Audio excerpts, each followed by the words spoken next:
ഇന്ന് ഭൂരിഭാഗം ആളുകളെയും ബാധിച്ചുകൊണ്ടിരിക്കുന്ന ഒരു ബുദ്ധിമുട്ടാണ് തൈറോയിഡും അത് റിലേറ്റ് ചെയ്തിട്ടുള്ള അസുഖങ്ങളും. അപ്പം ഈ ഒരു തൈറോയിഡ് എന്ന് പറഞ്ഞാൽ നമ്മുടെ ശരീരത്തിലെ ഏറ്റവും പ്രധാനപ്പെട്ട ഒരു അവയവമാണ്. നമ്മുടെ കഴുത്തിന് താഴെയായിട്ട് ഒരു ബട്ടർഫ്ലൈ ഷേപ്ഡാണ് ഈ തൈറോയിഡിന്റെ സ്ട്രക്ചർ ഉള്ളത്. അപ്പോൾ തൈറോയിഡ് പല ഹോർമോൺസും ഉത്പാദിപ്പിക്കുന്നു. അതിൽ പ്രധാനപ്പെട്ടതാണ് T3, T4, കാൽസിറ്റോണിൻ. ഈ തൈറോയിഡ് ബ്രെയിനിൽ നിന്ന് സ്റ്റിമുലേഷൻ അതായത്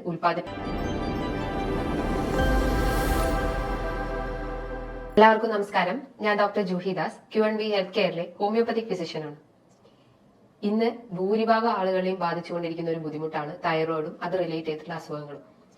അപ്പം ഈ ഒരു തൈറോയിഡ് എന്ന് പറഞ്ഞാൽ നമ്മുടെ ശരീരത്തിലെ ഏറ്റവും പ്രധാനപ്പെട്ട ഒരു അവയവമാണ്. നമ്മുടെ കഴുത്തിന് താഴെയായിട്ട് ഒരു ബട്ടർഫ്ലൈ ഷേപ്ഡാണ് ഈ തൈറോയിഡിന്റെ സ്ട്രക്ചർ ഉള്ളത്. അപ്പോൾ തൈറോയിഡ് പല ഹോർമോൺസും ഉത്പാദിപ്പിക്കുന്നു. അതിൽ പ്രധാനപ്പെട്ടതാണ് T3, T4, കാൽസിറ്റോണിൻ. ഈ തൈറോയിഡ് ബ്രെയിനിൽ നിന്ന് സ്റ്റിമുലേഷൻ അതായത് ഉത്പാദിപ്പിക്കുമ്പോൾ ബ്രെയിനിൽ നിന്നുള്ള stimulation thyroid releasing hormone, thyroid release ചെയ്യാനുള്ള ഹോർമോണിലെ സ്റ്റിമുലേഷൻ ബ്രെയിനിൽ നിന്ന് വരുന്നു. അങ്ങനെ പിറ്റ്യൂട്ടറി ഗ്ലാൻഡിന്റെ സഹായത്തോടെ അത് സ്റ്റിമുലേറ്റ് ചെയ്യും. അങ്ങനെ TSH സ്റ്റിമുലേറ്റ് ചെയ്യപ്പെടുകയും അങ്ങനെ T3, T4, കാൽസിറ്റോണിൻ പോലത്തെ ഹോർമോൺസ് ഉത്പാദിപ്പിക്കുകയും ചെയ്യും. ഇതാണ് ഇതിന്റെ ഒരു പാറ്റേൺ, അതായത് ഇതൊരു പ്രക്രിയ എന്ന് പറയുന്നത്. ഈ ഒരു T3, T4 അല്ലെങ്കിൽ TSH ഉണ്ടാവുന്ന വ്യതിയാനങ്ങളാണ് ഹൈപ്പോ തൈറോയിഡിസവും hyperthyroidism, Hashimoto thyroiditis, Graves disease അങ്ങനെ പല രോഗങ്ങളിലേക്കും ലീഡ് ചെയ്യുന്നത്.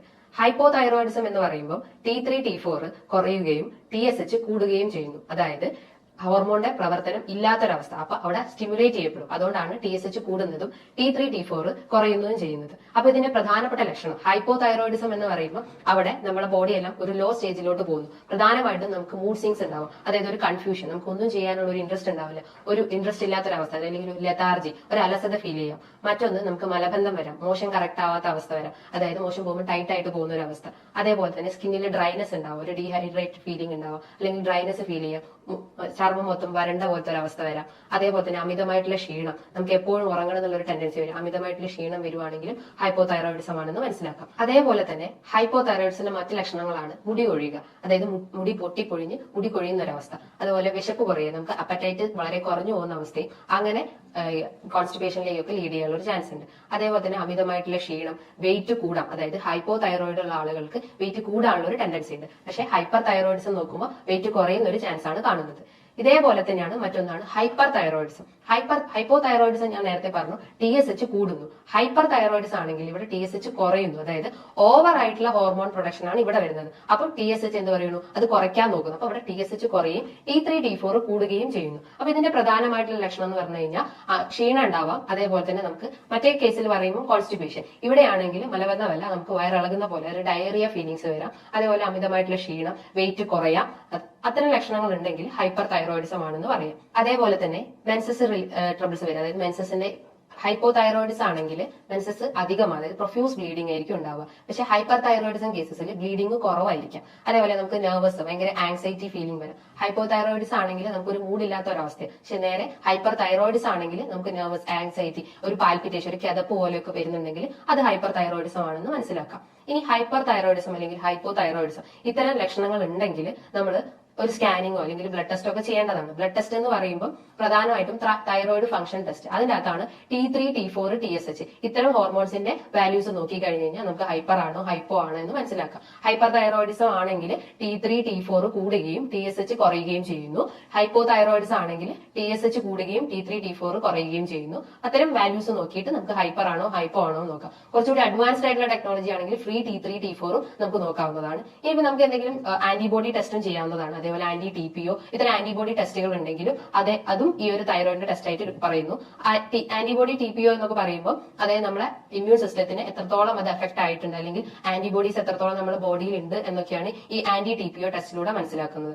അതേപോലെ തന്നെ മറ്റേ നമുക്ക് എന്തെങ്കിലും സ്വെല്ലിംഗ് ഉണ്ടെങ്കിൽ, അതായത് കഴുത്തിന് ചുറ്റും എന്തെങ്കിലും ഗോയിറ്റർ അങ്ങനത്തെ സ്വെല്ലിങ്സ് ഒക്കെ ഉണ്ടെങ്കിൽ നമ്മൾ ഈ ബ്ലഡ് ടെസ്റ്റിലൂടെ അത് മനസ്സിലാക്കാൻ പറ്റില്ല. അതൊരു സ്കാൻ ചെയ്താലേ നമുക്ക് പറ്റുള്ളൂ. അതായത് നെക്കിന്റെ ഒരു സ്കാനിങ് എടുത്തു കഴിഞ്ഞാൽ ആ ഒരു സ്വെല്ലിംഗ് എത്രത്തോളം ഉണ്ടെന്ന് മനസ്സിലാക്കാൻ പറ്റും. അതേപോലെ നമുക്ക് എന്തെങ്കിലും തൊട്ട് നോക്കുമ്പോൾ എന്തെങ്കിലും പെയിൻ ഫീൽ ചെയ്യുകയാണെങ്കിൽ, അതായത് ഓവർ ആയിട്ടുള്ള സ്വെല്ലിംഗ് ഉണ്ടെങ്കിൽ നമ്മളൊരു FNAC ചെയ്യുന്നതാണ്. അതായത് ക്യാൻസർ സ്റ്റേജ് ആണോ അല്ലയോ എന്നൊക്കെ ഈ ഒരു FNAC എന്ന് മനസ്സിലാക്കാം. FNAC എന്ന് പറഞ്ഞു കഴിഞ്ഞാൽ ഫൈൻ നീഡിൽ ആസ്പിരേഷൻ സൈറ്റോളജി എന്ന് പറയും. അതിന് പല ഗ്രേഡുകളുണ്ട്. ടിറാഡ് സ്റ്റേജ് എന്നാണ് അതിന് പറയാം. അങ്ങനെ 4 ഗ്രേഡ് ഒക്കെ ആയിട്ടാണ് ഈ ടിറാഡ് സ്റ്റേജിന്റെ തരംതിരിച്ചിട്ടുള്ളത്. അപ്പൊ ഏത് സ്റ്റേജ് ആണെന്ന് ഈ ഒരു FNAC യുടെ മനസ്സിലാക്കാൻ പറ്റും. ഇത്തരം ലക്ഷണങ്ങൾ ചിലപ്പോൾ നമുക്കൊരു ആദ്യം തുടക്കത്തിലൊന്നും ചിലപ്പോൾ കാണിച്ചെന്ന് വരില്ല. പക്ഷെ ഒരു സ്റ്റേജ് കഴിഞ്ഞ് കഴിഞ്ഞാലാണ് നമുക്ക് അമിതമായിട്ടുള്ള ക്ഷീണം അല്ലെങ്കിൽ വെയിറ്റ് കുറയുന്നതും വെയിറ്റ് കൂടുന്നതും ഡ്രൈനസ് ഉണ്ടാവുന്നതും അല്ലെങ്കിൽ മലബന്ധം അല്ലെങ്കിൽ വയറിളക്കം ഇത്തരം ലക്ഷണങ്ങൾ ഉണ്ടെങ്കിൽ നമുക്ക് ഒരു ബ്ലഡ് ടെസ്റ്റ് ചെയ്തിട്ട് തന്നെ അത് അറിയാൻ പറ്റുള്ളൂ. അല്ലാതെ ജസ്റ്റ് ഒരു ഡയറക്റ്റ് ഒരു ഇത് കണ്ടു കഴിഞ്ഞാൽ നമുക്ക് മനസ്സിലാക്കാൻ പറ്റില്ല. ചിലപ്പോൾ അത് വൈറ്റമിൻ ഡിന്റെ കുറവുണ്ടാവാം, അല്ലെങ്കിൽ കാൽഷ്യ കുറവുണ്ടാവാം, അല്ലെങ്കിൽ രക്തക്കുറവുണ്ടാവാം. അപ്പോൾ ഇത്തരം പ്രശ്നങ്ങൾ ഉണ്ടെങ്കിൽ നമ്മളൊരു ബ്ലഡ് ടെസ്റ്റ് ചെയ്തേ മതിയാവുള്ളൂ, അല്ലെങ്കിൽ ഒരു സ്കാനിങ്ങിലൂടെ ഒക്കെ നമുക്ക് മനസ്സിലാക്കാൻ പറ്റും. അപ്പൊ അത് ഹൈപ്പർ ആണോ ഹൈപ്പോ ആണോ അല്ലെങ്കിൽ മറ്റെന്തെങ്കിലും ബുദ്ധിമുട്ടാണോ എന്നൊക്കെ മനസ്സിലാക്കാൻ പറ്റും.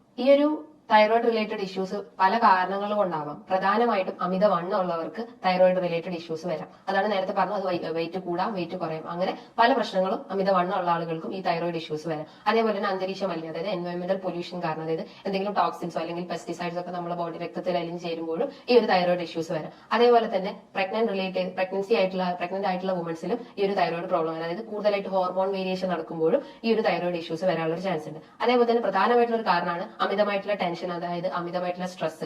ഇത്തരം ബുദ്ധിമുട്ടുകൾ ഉണ്ടെങ്കിൽ അതൊരു തൈറോയിഡ് ആണെന്ന് മനസ്സിലാക്കാം. ഇനി എന്തൊക്കെയാണ് ഇത്തരം ബുദ്ധിമുട്ടുകൾ വന്നു കഴിഞ്ഞാൽ നമ്മൾ ഭക്ഷണത്തിലൂടെ മാറ്റിയെടുക്കാൻ പറ്റുന്നത്, ഭക്ഷണ രീതികൾ എന്തൊക്കെയാണെന്ന് നോക്കാം.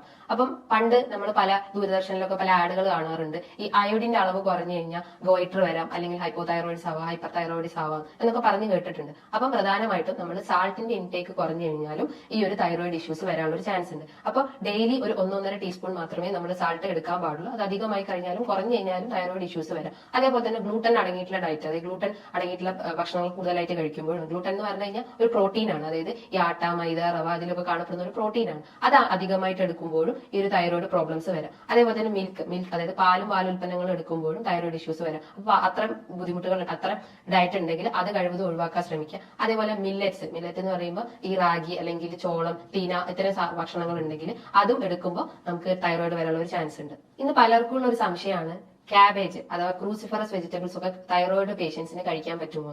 അപ്പൊ പണ്ടുള്ള പഠനങ്ങൾ പറയുന്നതെന്ന് വെച്ചാൽ ക്രൂസിഫറസ് വെജിറ്റബിൾസ് അല്ലെങ്കിൽ ക്യാബേജ് ഒക്കെ നമ്മൾ അയഡിൻ വലിച്ചെടുക്കുകയും അങ്ങനെ തൈറോയിഡ് ഇഷ്യൂസ് വരാനുള്ള ചാൻസ് ഉണ്ടെന്ന് പറയുന്നു. പക്ഷേ നമുക്ക് കഴിക്കാം, അതായത് നമ്മളത് കുക്ക് ചെയ്ത് കഴിക്കുന്നതാണ് ഏറ്റവും നല്ലത്. അതായത് ഫ്രഷ് ആയിട്ട് കഴിക്കുന്നതിന് പകരം ഭക്ഷണത്തിൽ നന്നായിട്ട് കുക്ക് ചെയ്തിട്ട് നന്നായി ബോയിൽ ചെയ്തിട്ട് കഴിക്കുകയാണെങ്കിൽ നമുക്ക് തൈറോയിഡ് പ്രോബ്ലംസ് വരില്ല. അമിതമായിട്ട് എടുക്കുകയാണെങ്കിൽ മാത്രമേ ഈ ഒരു തൈറോയിഡ് ഇഷ്യൂസ് വരാനുള്ള ചാൻസ് ഉള്ളൂ. ഇനി എന്തൊക്കെയാണ് നമ്മൾ കഴിക്കേണ്ട ഭക്ഷണങ്ങൾ എന്ന് നോക്കാം. ഞാൻ നേരത്തെ പറഞ്ഞു അയഡിൻ അടങ്ങിയിട്ടുള്ള ഭക്ഷണങ്ങൾ നന്നായി കഴിക്കുക, അതായത് സാൾട്ട് ഇൻടേക്ക് കൂട്ടുക.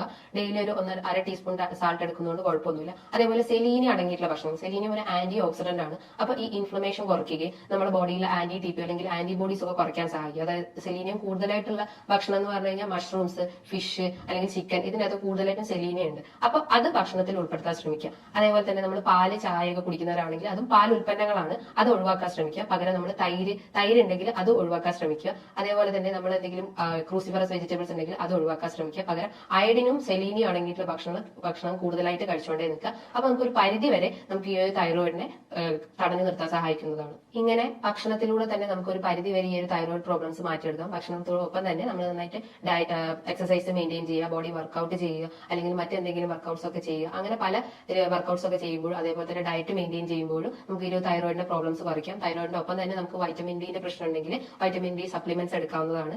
ഡെയിലി ഒരു മന്ത്ലി ഒരു 60K അല്ലെങ്കിൽ വീക്കിലി ഒരു 60K യൂണിറ്റുള്ള വൈറ്റമിൻ ഡി സപ്ലിമെന്റ്സ് എടുക്കാവുന്നതാണ്. ഡെയിലി ആണെങ്കിൽ ഒരു 600 ഇന്റർനാഷണൽ യൂസ് സപ്ലിമെന്റ്സ് എടുക്കുന്നതുമാണ്. അതേപോലെ തന്നെ മറ്റെന്തെങ്കിലും ബുദ്ധിമുട്ടുണ്ടെങ്കിൽ ഈ ഒരു ഡയറ്റും എക്സസൈസും ഒക്കെ ഫോളോ ചെയ്ത് കഴിഞ്ഞാൽ നമുക്ക് എല്ലാ അസുഖങ്ങളും കുറച്ചുകൊണ്ടുവരാൻ പറ്റുന്നതാണ്. ഇനി ഇതുമായി ബന്ധപ്പെട്ട് പല സംശയങ്ങളും ഉണ്ടാവും. തൈറോയിഡിന് എത്ര മെഡിസിൻസ് എടുക്കണം, ഏതൊക്കെ ഡയറ്റ് ഫോളോ ചെയ്യണം, അല്ലെങ്കിൽ വൈറ്റമിൻ ഡി എടുക്കാൻ പറ്റുമോ, അല്ലെങ്കിൽ എന്തൊക്കെ എക്സസൈസ് ആണ് വേണ്ടത്, അങ്ങനെ പല സംശയങ്ങളും നിങ്ങൾക്ക് ഇതുമായി ബന്ധപ്പെട്ട് വന്നിട്ടുണ്ടാവാം. അങ്ങനെ എന്തെങ്കിലും സംശയങ്ങൾ ഉണ്ടെങ്കിൽ നിങ്ങൾക്ക് താഴെ കാണുന്ന നമ്പറിൽ കോൺടാക്ട് ചെയ്യാവുന്നതാണ്. ഇനിയും മറ്റൊരു വീഡിയോയുമായി വീണ്ടും കാണാം.